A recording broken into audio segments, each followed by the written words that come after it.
The month of May is one of the greatest in racing. Obviously, the Indy 500 runs for the month, the Coke 600 for NASCAR. You've got Monaco for F1. And back home, the Pennsylvania Posse was, of course, up to their antics and racing with 9 events running in the month, a couple rainouts, and 1 makeup race. There were 2 races at Williams Grove, 3 at Lincoln, 3 at Port Royal, one of which was one of those rain makeups, and 1 race went at Selinsgrove. Unfortunately, I did not get to go to any of these races because through the generosity of my friend David Land, I got to spend the entire month following IndyCar and specifically following the Indy 500. But I have stat sheets where I keep track of all of the statistics on the races back home, and so I decided to compile all that information and check out everything that happened in the PA Posse area back in May.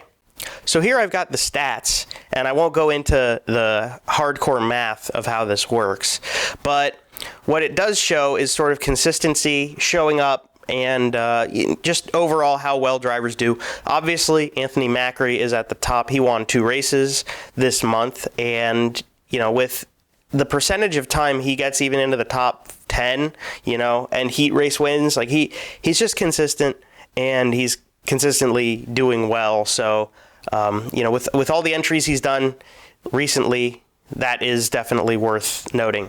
Number 2, Danny Dietrich. Danny has won a lot of races at Lincoln. By the end of the month, he had already racked up 4, and that's a lot, you know, for them. What are they at? 11 races now, I believe, something like that. He's won a pretty high percentage of those feature events. Brent Marks is 3rd on the list. Brent kind of runs where he wants. He goes all over the place, but he did get to 5 of the 9 events in central Pennsylvania for the month, and he won one of them. He was in the top 3 another time, so obviously doing pretty well there. Lance DeWeese, slow start to the season. You know, that crew, like, he'll even admit that crew's kind of an older bunch, so they're, you know, they just don't have the stamina sometimes to run as many races. And Cassidy Kreitz is also getting into the 410s, so they have to kind of split the time between Lance and Cassidy, but Lance did 5 events and won 1 as well. Dylan Norris, great season so far. He's run 6 events in May. He won 1 of them. He's been in the top 10 a few other times. He's pretty consistent, being competitive. You know, maybe his results don't show it as much. And I think it's well warranted to him that he is 5th to Freddie Raymer in 6th. That might sound kind of crazy because Freddie Raymer is Freddie Raymer. He won the Icebreaker this year. He won 1 race in May as well. But I think Dylan kind of just has been a little better than Freddie, but Freddie is number 6 on the list. Number 7 is Devon Borden, and I feel bad that he's not even higher on the list because he's had a lot of performances where he probably should have had a better result than he did. He's been in 2nd a few times. You know, I would put him higher on the list, but I don't really know who you'd move down out of that top 6 to move Devon up since he hasn't won in the month of May. Logan Wagner maybe also should be higher on the list, but he's in 8th. It's just because he doesn't run as much. I think, you know, when you make a algorithm to count data and find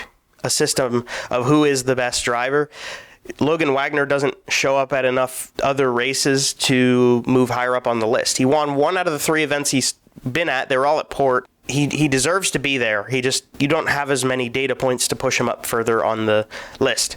Number 9 is Lucas Wolfe, just by showing up, and he's been really consistent at getting top 10s, especially at Port Royal. Lucas being number 9 makes sense for him running as often as he does. And, of course, at the end of the top 10 here is Giovanni Selzy. He won at Selinsgrove. He actually started 5 events here in central Pennsylvania throughout the month of May, which is pretty solid. You know, he went with Port and the Grove, and obviously his win at Selins. I believe he's won at Selins last season as well, so he's been pretty good and definitely worth being pretty high up on the list in the top 10. Rest of the top 20 can run down the order with Justin Peck, Jeff Halligan, Dylan Cisney, Justin Whittall, Chase Dietz, Kyle Moody, Alan Crimes, Jacob Allen, Rico Abreu, and Sheldon Haudenschild. And like I said, some of those guys like Jacob and Sheldon had really solid runs when they were here. They just weren't here enough for the statistics to put them higher on the list, but Jacob definitely deserves some credit, and Sheldon as well for the performances they did when the World of Outlaws were in town. So with all of that in mind, there are a couple things that I think are worth mentioning. Number 1, obviously Anthony Macri can win anywhere with any sort of track, any deal. The PA Posse, so I keep track of the tracks like Williams Grove, Port Royal, Lincoln, etc. because they run more regularly 410s. And then I have a compiled stat sheet with the other racetracks that don't run as often, say Action Track, Big Diamond, Bridgeport with the invasion of the Posse, those sorts of races, Bloomsburg, and Anthony Macri has won at all of those racetracks so far. I mean, they weren't in May, but he won at Bridgeport, he won at Bloomsburg, and he won just this past weekend, at the time of recording this video, at Path Valley. So obviously you put that on top of him being able to win at Selinsgrove. He's won at Port. He won at Lincoln, even at the very beginning of the season. Anthony Macri can just win anywhere. And I think it very evidently proves why he should be at the top of the stat sheet when you look at who is the best driver in Pennsylvania right now. Somebody that I think is doing very well, and I want to shout out, is Dylan Norris.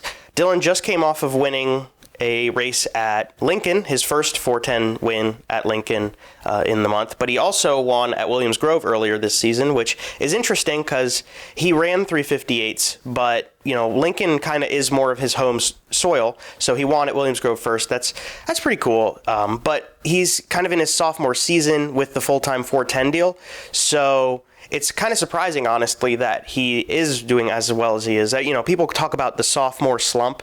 Dylan Norris does not know what that means. I want to make a shout out to Jacob Allen for winning that World of Outlaws race just on the secondary, because that was pretty freaking cool. Would have loved to have been there. That would have been really cool to experience that in person. I can only imagine what the atmosphere was like, but I was able to watch that on Dirt Vision and see just, what everybody experienced and how happy everyone was. And I always say, I have friends who talk about the Posse versus Outlaws rivalry, and, it can get kind of heated, but people like Jacob Allen make it so much better because everybody can just come together like, oh, Jacob Allen won this race. That's something that everybody can come together on both sides of that coin and be happy about. Tanner Thorson.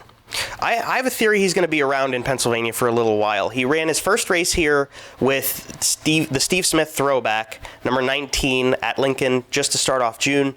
He did okay. I mean, he did pretty well. And Tanner sort of has gotten the grips on the winged thing pretty well. Obviously there's always room for improvement, but him and Kevin Thomas Jr. both came over to winged racing from wingless predominantly this season, and they've both now left the teams they started the season with. Reinebold Underwood for Thorson and Snow Racing for KTJ. But I have a feeling that with Thorson's ties to the Smith family and having run that race here in Pennsylvania, he might follow sort of the ideas of Michael Millard or Devon Borden, that this is a good area to cut your teeth in and get yourself back into the swing of racing 410s regularly. And, hopefully he gets some opportunities, and who knows, he could maybe pull something together, get some sort of team, or run, if he needs to run his own car or run a car for Steve Smith. He's the son-in-law of Stevie Smith, so there's definitely potential that he could get more into the seat here in Pennsylvania and sort of run with the Posse for a little while. So there you have it. With the World of Outlaws coming in, getting rained out once at the Grove, but running at Lincoln and the Grove, and you had the All-Stars with the Bob Weichert Memorial at the end of the month. That's just sort of your compilation of everybody and how well everyone did throughout the month of May here in central Pennsylvania, with Port Royal running those 3 races, Lincoln having its weeklies, Williams Grove had one World of Outlaws show and some regulars, and we even got one in at Selinsgrove. Hopefully during the month of June I get to experience more of these races in person, make a little bit better judgment on who's really strong throughout the month of June as these races progress, and get to go to some of these events, and I encourage you to do the same.